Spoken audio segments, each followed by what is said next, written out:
Hey guys, welcome back to my YouTube channel. Zachary, reality here, entertainment news host and reality TV expert. If you are new to my channel, before we get into today's Men Tell All spoilers, make sure to give this video a thumbs up and subscribe to my YouTube channel. How's everyone doing? It's definitely been a minute since I've done a YouTube video. I used to do these like pretty often, and then I kind of stopped for a month because I was doing my first like in-person podcast, which just came out on my channel and Spotify the other day with Casey and Vince from The One That Got Away. So that project like really consumed me for the last couple of weeks, especially on YouTube. So I haven't been able to do these YouTube recaps like I have in the past. But today I definitely wanted to kind of come on here, check in with you guys, talk to you guys a little bit, and give you the tea about The Bachelorette and the Men Tell All. And it was filmed yesterday in Los Angeles, and I heard all about it already. I'm filming this late last night, so I kind of want to tell you guys about it because people want to know. And you know, these are things that make my numbers go up. It's content you guys want to see. You know, I have a lot of Bachelor fans following me and subscribing to me. You guys tune in because you want spoilers, you want teases, you want to hear my takes on the Bachelor franchise and other reality shows. And I feel like it is my due diligence.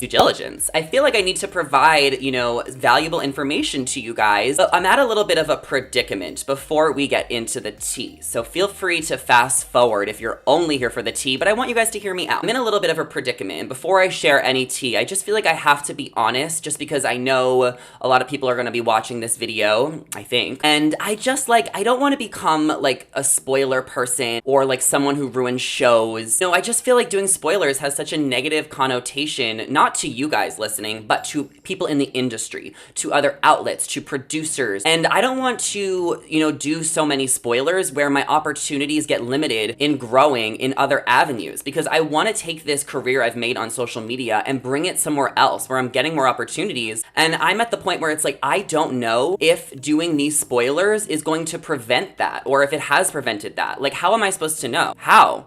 You know what I'm saying? Like, I don't have a mentor. I don't have like an agent or a manager or a publicist who's like guiding me. Like, I am 25 years old. I've built this career on social media the last few years, really all on my own. And I feel like I'm doing a great job, and I'm proud of myself, and I want to continue to grow and take my career to the next level. And I don't know why. I just feel like doing so many spoilers could prevent me from growing in other avenues. However, if I don't do the spoilers, then I'm missing out on an opportunity to grow as well on social media and in my views. So I'm really at this predicament, and I really would love everyone's feedback on that in the comments down below, or feel free to DM me privately, because I just like don't know what the best move is sometimes. And I don't really spill a lot of spoilers on other shows, but I think just with The Bachelor specifically, there's so many spoilers already out there, not even just from me. You know, there's a lot of spoiler community on The Bachelor where I just feel like most of you guys would just want to know spoilers. And Zach, it's not that big of a deal. Get out of your own head. Just give us the tea, you know, like do what you got to do. You can still grow and do a little bit of spoilers. You can find the balance. You can find the line. And I feel like I've done that pretty well, you know, so far. I've been able to maintain a lot of relationships with contestants from different shows while also gossiping about them in like a positive way, because I like to just kind of talk about things and comment on things that are already out there. So, I mean, end of my rant. I just kind of want to tell you guys like where I'm at. Otherwise, I just feel like I'm happy. I'm doing good. Today was a little bit of a down day for me.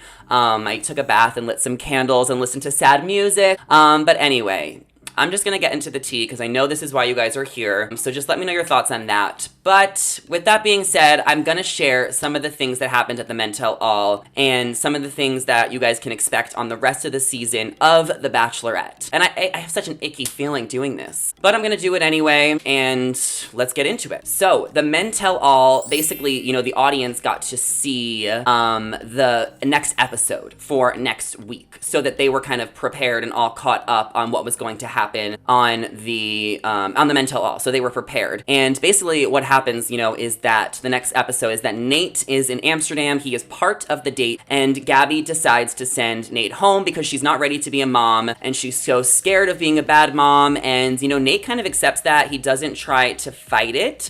and he ends up going home. You know, we kind of saw this throughout the season where Gabby kind of has been struggling about her strained relationship with her mom, and we've seen her open up to a lot of her suitors about it. This definitely comes into play with Nate. You know, he is the only single dad, and I get why she wants to break up with him before hometowns. If she's not ready to be a mom and she's scared of that, you know, it probably is better that she doesn't meet his daughter on hometown dates. Something else that's interesting, and we are going to get into the Nate part, but I'm just going to share the notes I have in order. This way I don't miss anything. So Logan, apparently he gets COVID next week, and Jesse kind of comes to Gabby's room, and then Gabby's not able to see the guys for like one of the group dates. I don't know how Logan got COVID and no one else got COVID, but then the rose ceremony comes and Gabby decides to send Logan home. I don't know if it's because he got COVID or because, you know, he screwed over Rachel and, you know, flipped sides, and maybe they didn't have as strong as a connection, because she did have stronger connections with some of the other guys. And then she also lets go of Spencer. I'm assuming that happens next week. And then hometowns is the week after. So Logan and Spencer are going to go home, which makes Gabby's final three Eric, Jason, and Johnny, which are the three guys that she is going to be going to hometowns with. And then with Rachel, she actually goes to hometowns with 4 guys. So she's going to send Ethan home next week. Remember, Rachel only has 5 guys and Gabby currently has 6 since Logan switched sides. So Rachel actually does have hometowns with 4 guys. And on her first hometown, she takes Tyler. I guess she tells Tyler that Zach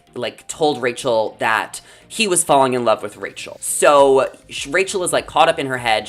I think she's falling in love with Zach too, but Tyler is still persistent, and Tyler, you know, is on the boardwalk in New Jersey. Remember, those pictures kind of came out months ago, and Rachel meets some of Tyler's cousins. However, she decides to break up with Tyler on the date. She cannot go on to meet the rest of his family, knowing that she just has stronger feelings for Zach and knowing that Tyler's just not the one. The final 3 for Rachel is Avon, Tino, and Zach. There's going to be a finale preview with Tino and Rachel where Tino's family apparently doesn't like Rachel, and they told Rachel that. I don't know how that's going to actually shake up. I mean, that's just what was shown in the preview. So, wow.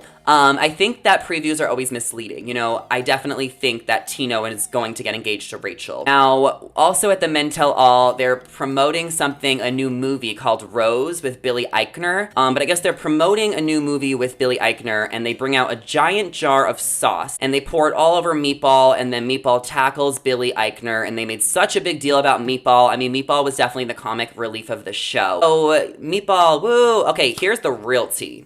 Some people didn't show up. The twins were not there. Chris was not there. Remember Chris? He was the guy that said stuff about fantasy suites. You know, blah, blah, blah, blah, blah. If I make it to fantasy suite, he said that on week 2, and then he got sent home. So Chris wasn't there. Hayden refused to go. Hayden did not go to the Men Tell All. Can you believe that? Hayden did not go to the Men Tell All. I guess he decided not to go, and he refused to go, but they talked a lot of crap about him the entire time, and Hayden's also going to Paradise. So we're gonna still see Hayden on our screens. I don't think he'll be in Paradise long, but I honestly have no idea. Now, Jacob apologized, and it felt heartfelt. Logan had a hot seat, came across genuine. His hot seat was very long. They covered the Nate girlfriend stuff, so for everyone asking, they covered the Nate girlfriend, but the audience loved him, and they twisted it around in a positive light, and even Gabby and Rachel praised Nate. Isn't that interesting? Nate said he came from his divorce and he had a daughter, and he didn't know how to date and didn't know how he would bring a girl into it. Wasn't exclusive, and he said he wasn't sexually active with both of those girls at the same time. Positive light. The audience screamed for Nate. Woohoo, go Nate. They're really trying to save Nate's image. And Rachel and Gabby and the producers, they're trying to save his image. And basically, Nate said that he just didn't know how to date because of his divorce and his daughter, and that's kind of what went into it. And I don't really know how much accountability he took, but I think that's interesting. I mean, we're gonna have to see that on the TV screen, but it seems like the show is behind his back and does not want to make him look bad. Wow. Crazy, right? So I guess some girl in the audience ate a meatball sub. Roby, the magician from night 1, was causing a lot of drama. He dyed his hair blonde, tried to insert himself in everything, even got into a little fight with Ethan because Roby didn't feel like he got enough of a chance and was trying to talk to Rachel and Gabby about it. And Ethan was calm down. I like Ethan. He's cool. Bachelor in Paradise. We had 4 people show up from Paradise in the audience to promote it, and then they also showed a little bit of a teaser for Paradise. Now, the 4 people that were in the audience were Andrew S., Serene, Victoria F., and Genevieve, who we know because they posted on their Instagram story that they were going. And then I guess they gave them a little bit of a Paradise spoiler tease, and Andrew and Teddy, I guess, got a little tease, and Johnny is going to be in Paradise. So I guess we know that Johnny is obviously going to be number 3, and then then Gabby's final 2 will be Eric and Jason A. So Jessie tells Rachel in the preview that she's the only Bachelorette left. Okay, I get that. I mean, the preview, I don't even know what to think about. You guys will see it. I mean, previews are always misleading, but then they also kind of like spit out facts. I definitely confirmed to you guys before the show even started. I told you guys that Rachel and Gabby were both going to get engaged. I found that out and I heard that. So I still think Rachel and Tina will be engaged, and I do believe that Eric is the winner as well. So, I mean, we'll see how the show plays out. I mean, this season, it's a lot. It's a lot. Things are just out there, and I'm hearing a lot. This is all information that I was told directly to me, so sharing it with you guys. And yeah, I guess there's a couple other things. I mean, this is crazy how much I'm spoiling right now. They also gave the audience a free cruise. You have to sail from Miami or Barcelona, and the cruise is adults only, and they have to use the free cruise by the end of the year. It's already August. They have 4 months to use the cruise. Yeah, that's everything I was told about the Men Tell All and I guess the next week's episode, because as I was saying, the audience had to see it. Obviously, I still feel so icky about saying this, and I feel icky about posting this. It's frustrating, and I still don't know what to do. I feel like I'm gonna post this anyway, and I just wanna be honest with you guys. I wanna be honest, because I don't know if producers are gonna be watching this. I want opportunities. I wanna grow in my career, and like, it just feels weird it feels weird posting this, and you know, I want to be invited to the After the Final Rose. I want to be able to go. Like, that's a dream of mine. A dream of mine is to go to After the Final Rose before I die.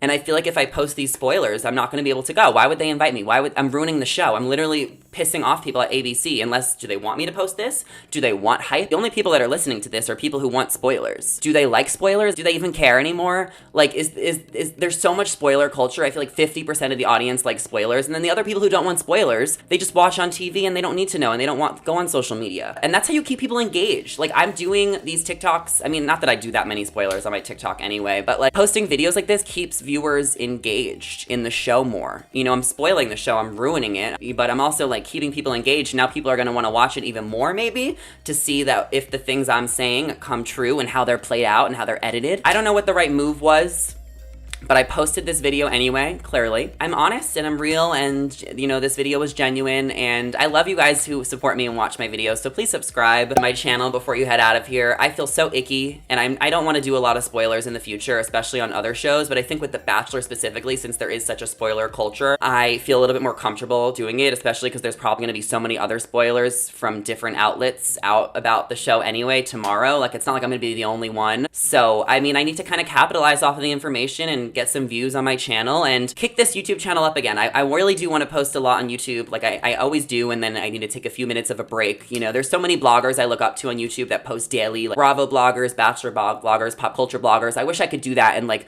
really capitalize and make this YouTube channel like a whole show and a whole production and make it like a daily thing and make a lot of money off of it. So hopefully that's in the future for me and other things. And yeah, thank you all for listening. This is obviously a late night video. Hope I didn't keep you too long. I'm sure a few of you already tuned out. So thank you all so much for watching. Like, subscribe, comment below, and yeah, I'll catch you guys later. Bye. See ya.